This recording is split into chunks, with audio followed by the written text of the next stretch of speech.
नमस्कार दोस्तों, मैं राहुल शर्मा आप सभी का हार्दिक अभिनंदन करता हूं टेक्स्ट बुक के प्लेटफॉर्म पर। दोस्तों, पूरी दुनिया का अगर ऐप मार्केट है तो है भारत। भारत में अगर कोई ऐप प्रॉपर तरीके से रन कर जाए यानी चल जाए तो पूरी दुनिया में पॉपुलर हो जाता है। इसका एक एग्जांपल है इंस्टाग्राम।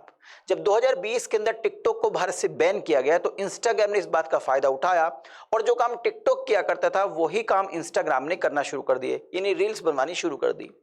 और इसके बाद इंस्टाग्राम ने वो दौड़ लगाई जिसका रिजल्ट परिणाम आज हम सभी के सामने है। लेकिन अब टिकटॉक भी दोबारा से भारत में आने की कोशिश कर रहा है। आप सभी जानते हैं कि 2020 में भारत सरकार ने हमारी लाइन ऑफ एक्चुअल कंट्रोल पे जो प्रॉब्लम हो रही थी उसको ध्यान में रखते हुए और नेशनल सिक्योरिटी को ध्यान में रखते हुए टिकटॉक पर बैन लगा दिया था। टिकटॉक के अलावा बहुत सारे चाइनीज ऐप पर बैन लगा दिया था। लेकिन अब यही टिकटॉक नए नाम से, नया नाम क्या है, रेजो एंड लार्क नाम से एक नए ऐप लेके भारत में आने की कोशिश कर रहा है। वो भारतीय कंपनी से कोलैबोरेशन की कोशिश कर रहा है। ये सूचना जैसे ही भारत सरकार को पता लगी तो भारत सरकार की जो एजेंसियां हैं वो भी एक्टिवेट हो गई हैं। आखिरकार ये न्यूज़ है क्या, तो इसको मैं आपको डिटेल में बताने की कोशिश करता हूं। भारत के कई सारे जो न्यूज़ चैनल हैं उन्होंने इस न्यूज़ को जगह दी है। मैं आपको हिंदुस्तान टाइम्स के जो टेक्निकल एडिशन है उसकी एक न्यूज़ है उसके बारे में बताता हूँ, जिसे ये पब्लिश किया गया है कि जो टिकटॉक है वो दोबारा से भारत के अंदर आने की कोशिश कर रहा है, नए नाम से एंट्री की कोशिश कर रहा है, जिससे जो भारतीय एजेंसीज हैं वो एक्टिवेट हो गई हैं। चलिए थोड़ा और डिटेल में आपको इसको समझाने की कोशिश करता हूं इस न्यूज़ को।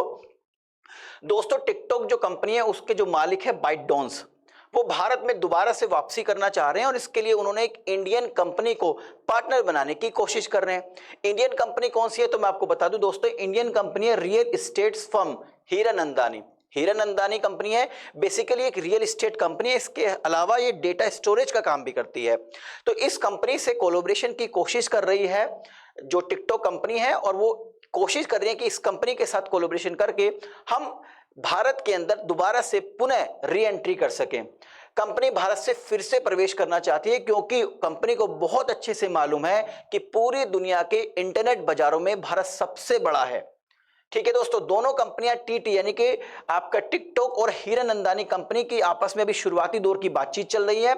और जैसे ये बातचीत चली है, इन दोनों कंपनी ने बातचीत की शुरुआत की, इन्होंने ये जानकारी तुरंत ही भारत सरकार को दी है, जिससे भारत सरकार की जो बहुत सारी एजेंसीज हैं वो एक्टिवेट हो गई है। अब सवाल उठता ये है कि दोस्तों 2020 के अंदर टिकटॉक भारत के अंदर काम कर रहा था।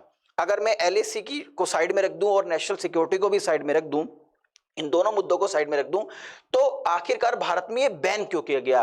क्योंकि बहुत ज्यादा प्रॉफिट हो रहा था भारतीय लोगों को भी। भारत के बहुत सारे ऐसे चेहरे जिनको दुनिया में कोई जानता नहीं था, इवन एक स्टेट से दूसरे स्टेट में, एक गांव से दूसरे गांव में नहीं जानते थे, उनको टिकटॉक ने एक चेहरा प्रोवाइड किया। तो फिर क्या हुआ, क्या इशू हुआ, उस मुद्दे पर भी हम बात करते हैं। खैर, मैं आपको टिकटॉक वापस भारत में क्यों आना चाहती है उससे संबंधित कुछ आंकड़े दिखाना चाहता हूं, कुछ फैक्ट दिखाना चाहता हूं। देखिए दोस्तों, 3 साल के आंकड़े हैं। 3 साल यानी 2017 में टिकटॉक को भारत में 12.94 करोड़ लोगों ने डाउनलोड किया। 2018 में 65.58 करोड़ लोगों ने डाउनलोड किया। 71 करोड़ के आसपास 2019 में किया डाउनलोड टिकटॉक ऐप को। और 2020 के शुरुआत यानी जब ये मार्च के आसपास इसको बैन किया गया, तब तक लगभग भारत में 31 करोड़ लोग इसको डाउनलोड कर चुके थे। अगर ये उस साल बैन ना होता तो लगभग 100 करोड़ लोग के आसपास 100 करोड़ के आसपास लोग इसको भारत में डाउनलोड कर लेते। तो ये एक आंकड़ा आपके सामने रखा गया। अब टिकटॉक को प्रॉफिट कितना हुआ, मतलब टिकटॉक कितना रेवेन्यू उठा रहा था भारत से, तो वो मैं आपको बता देता हूं दोस्तों। देखिए, टिकटॉक ने 2018-22 का एक रेवेन्यू का अपना आंकड़ा जारी किया है।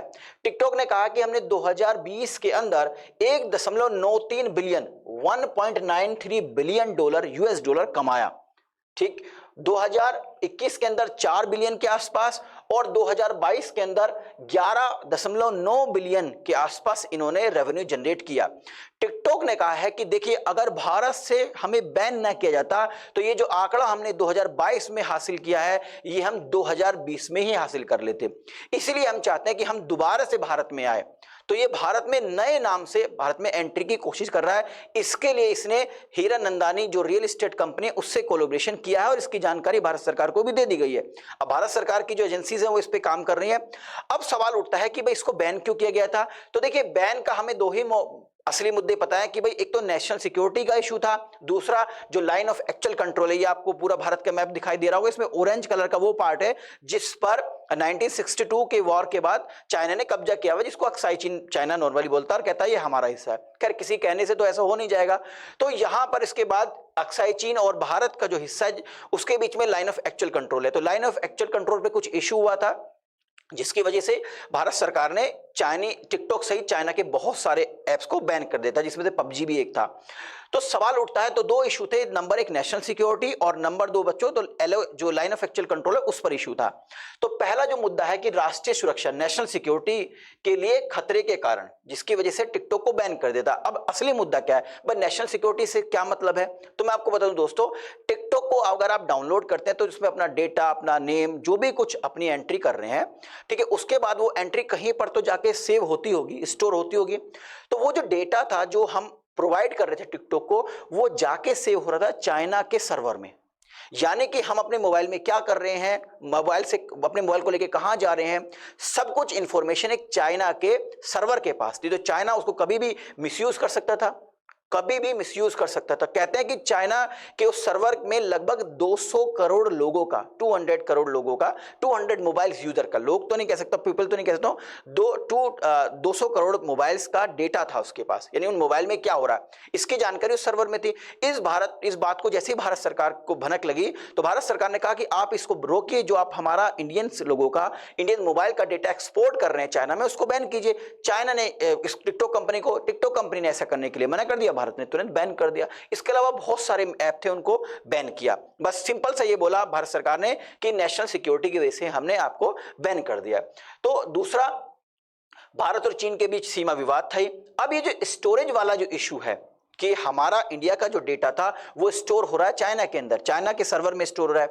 अब इसी चीज को रिप्लेस करते हुए टिकटॉक ने कहा कि हम भारत सरकार की जो शर्तें थी, जो हमने पहले नहीं मानी थी, अब हम मानने के लिए तैयार हैं। हम क्या कर रहे हैं, भारत की कंपनी है हीरानंदानी, उस कंपनी के साथ कोलैबोरेशन कर रहे हैं और ये डेटा स्टोरेज का काम करेगा। यानी जो भारतीय यूजर्स हैं उनका जो डेटा वो भारत में स्टोर होगा, यानी कि किसी दूसरे देश के पास वो डेटा नहीं जाएगा। तो देर आए दुरुस्त, अब देखते हैं कि भारत सरकार इस पर कैसा एक्शन लेने वाली है। क्या भारत सरकार वास्तव में इसको अलाउ करेगी या नहीं करेगी। लेकिन जैसे टिकटॉक की ये मीटिंग्स का हीरानंदानी के साथ दुनिया में अब बातें सामने निकलने आई है, तो मेटा की जो कंपनी इंस्टाग्राम, उसके होश उड़ गए हैं। क्योंकि इंस्टाग्राम को पता है कि भैया हमने बड़ी मुश्किल में किसी तरीके से टिकटॉक भारत से गई थी, उसके बाद हमने एक ग्राउंड बनाया है और ये ग्राउंड उनको छिनता हुआ नजर आ रहा है। लेकिन देखते हैं आने वाले समय में कि टिकटॉक नए नाम से भारत में आता है तो क्या अपने पुराने वाले मुकाम को हासिल कर पाएगा कि नहीं कर पाएगा। इससे संबंधित जो भी लेटेस्ट न्यूज होगी मैं आपको समय समय पर देता रहूंगा।